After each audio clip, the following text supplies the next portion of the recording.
门塔的幽灵。我即将分享的故事是由我童年的朋友转述给我的，他是通过一个亲密的熟人得知这个令人毛骨悚然的事件的。这些事件发生在叙述者朋友的童年时期，那时他只有8、9岁，正值中国新年的前夕，空气中弥漫着节日的气氛，孩子们穿上新衣，准备在欢乐的庆祝活动中尽情欢庆。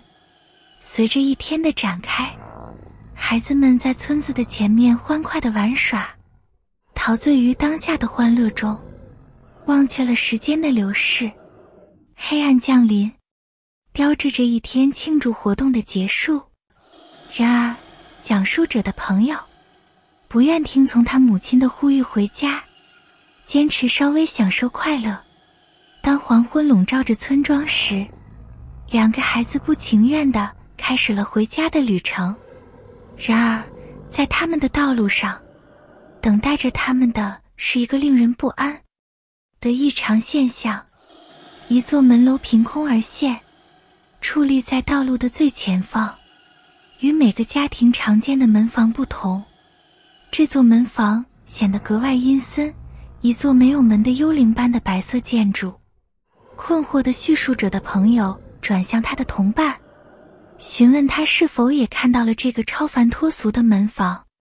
令他失望的是，小朋友声称什么也没看到。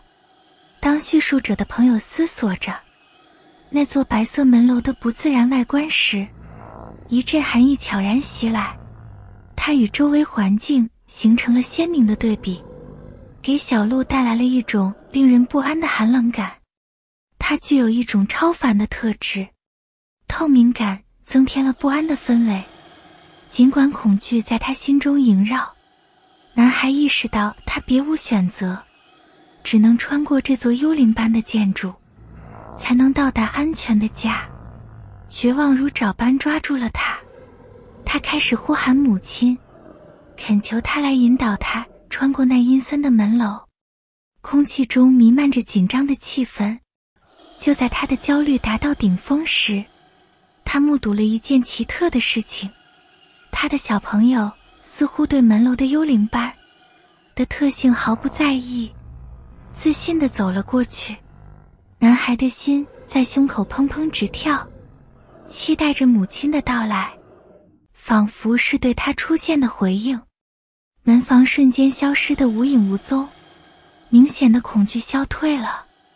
男孩心中的松了一口气，匆匆赶回家。夜晚在没有进一步事件的情况下过去，村庄在新年的怀抱中沉沉入睡。然而，黎明带来了一个沉重的启示。清晨的空气中弥漫着邻居家悲伤的哀嚎声。叙述者的朋友听到了隔壁的喧闹，他的母亲面色凝重，传来了毁灭性的消息。前一晚走过幽灵门楼的小朋友遭遇了不幸的死亡。村庄在新年的第一天便为失去而哀悼。超自然的低语像野火般在村庄中蔓延，白色门楼的故事在低声细语中回荡。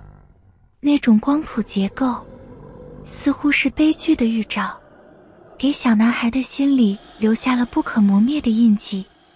他苦苦挣扎于门房的外观与他玩伴的早逝之间，那令人不安的联系。随着日子的推移，村庄里充满了猜测和恐惧。白色的门楼成为了即将来临的厄运的象征，笼罩着曾经欢庆的气氛。村民们谈论着在新年前夕潜伏的无形力量，编织出一幅阴险的画卷，将那幽灵般的结构与随之而来的悲剧紧密相连。被那晚命运之夜的事件所困扰，叙述者朋友的童年变得超现实。那座白色的门房虽然消失了，却在他的噩梦中挥之不去，成为生者与超自然之间那层薄薄面纱的象征。在他心灵的深处来世的低语轻轻舞动，无法解释的事件之后，现实与虚幻的界限变得模糊不清。岁月流逝，然而白色门楼的故事在村庄的民间传说中依然流传。那座不祥的建筑成了一个警示故事，提醒人们在新年到来之际，生者与幽灵世界之间的界限可能会被打破。迷信扎根，村民们在每个春节来临时都小心翼翼，担心那一间门楼的复苏。叙述者的朋友如今已成年，背负着那段童年遭遇的沉重负担。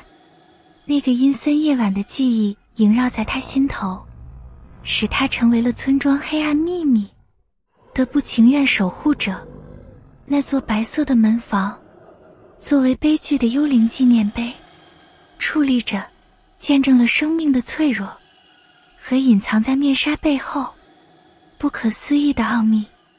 因此白门塔的传说依然流传，令人毛骨悚然地提醒人们，有时在庆祝的前夕，生者与死者的界限可能会变得模糊，让超自然的力量在毫无防备的灵魂上投下阴森的阴影。请订阅并发布通知，如果您有类似的经历，欢迎评论并分享您的经历。